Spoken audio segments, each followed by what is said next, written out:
Coup de tonnerre dans l'affaire Christian Quesada, puisqu'on apprend que celui-ci vient d'être arrêté et remis en prison. En effet, Christian Quesada est à nouveau derrière les barreaux. Cet homme de 58 ans, qui était devenu une star de la télévision en engrangeant plus de 800 000 € de gains en 193 participations successives à l'émission de TF1 Les 12 coups de midi, avant de très lourdement tomber de son piédestal.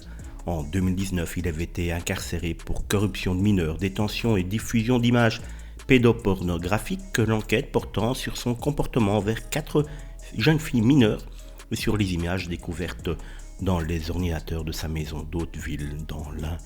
Incarcéré au quartier d'isolement de la prison de Bourg-en-Bresse, il a été condamné lors d'un procès tenu à huis clos le 8 avril 2020 à 3 ans de prison et 3 ans de suivi socio-judiciaire.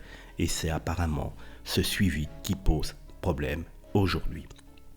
Il a ensuite obtenu une libération conditionnelle en mars 2021 et a quitté sa région natale pour visiblement s'établir en toute discrétion dans les Pyrénées-Orientales. Libéré, Christian Quesada, qui se serait laissé pousser la barbe pour éviter d'être reconnu, n'avait toutefois pas soldé ses comptes avec la justice.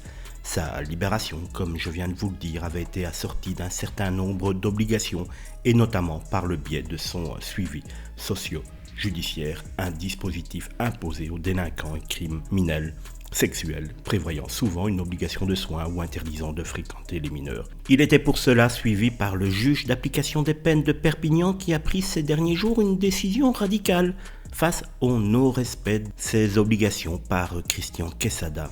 Le juge a décidé de révoquer cette libération conditionnelle et a ordonné tout simplement son incarcération.